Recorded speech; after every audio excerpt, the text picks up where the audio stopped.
نبی او راشد خان د لسیزې په شل اوریزه لوبډله کې شامل کړل شول. د افضل کلیک یوټیوب چینل خوږو لیدونکو السلام علیکم. دا چې نور څه شوي دا په همدې ویډیو کې تر پایه راسره وګورئ او د نورو معلوماتو لپاره زموږ چینل در سره سبسکرایب کړئ. راشد خان او محمد نبی چې دوه افغان کرکټ ټولچارې دي د نړۍ په زیاتره لوبو کې دوی لوبیږي او خورا زیات بوخت لوبغاړي بلل کیږي. دوی د نړۍ په ډیرو مشهورو لیګونو کې لوبیږي او د افغان لوبډلې په ګډون په نورو لیګونو کې هم خځلیږي او د نړیوالو لخوا پیژندل شوي لوبغاړي دي. اوس تازه د ویسټرن په نامه میاشتنۍ رسنیو یو راپور خپور کړی او د 20مې پېړۍ د دویمې لسیزې شل اوریزې لوبډلې نوملړ یې خپور کړی دی. په دغه نوملړ کې له راشد خان او محمد نبی سره نور لوبغاړي هم شتون لري. د لسیزې په دې لوبډله کې لومړی نوم د استرالیایي اوپنر توپوهونکي ایرن پینچ لیکل شوی دی. پینچ په یوه لسیزه کې په شل اوریزو لوبو کې 1878 منډې جوړې کړې دي. په دویمه شمېره کې کولن مینرو د نیوزیلینډ کینلاسای چټک توپوهونکی دی چې په تېره یوه لسیزه کې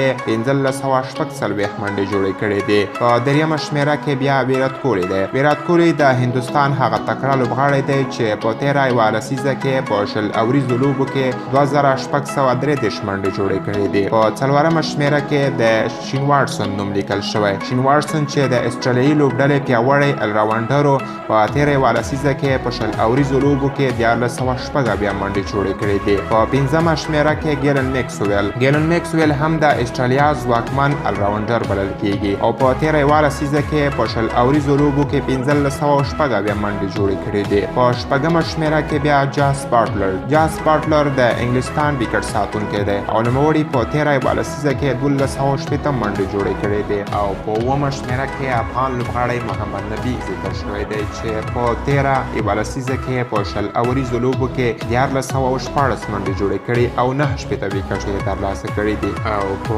اتمه شمېره د انګلستان تیز بالر ډیوډ ویلی ذکر شوی دی. نهمه شمېره بیا د افغان لوبغاړي راشد خان ارمان سره ده چې په تېره یوه لسیزه شل اوریزو لوبو کې 84 وکټ یې اخیستې دي. لسمه شمېره بیا جسپریت بومرا له ځان سره لري چې د هندوستان مشهور او چټک تیز توپ اچوونکی دی. د په تېره یوه لسیزه کې په شل اوریزو لوبو کې 50 وکټ اخیستې دي. او 11مه شمېره بیا د تقاعد شوي لوبغاړي لاست مالینګ سره ده چې نوموړي په تېره یوه لسیزه شل اوریزو لوبو کې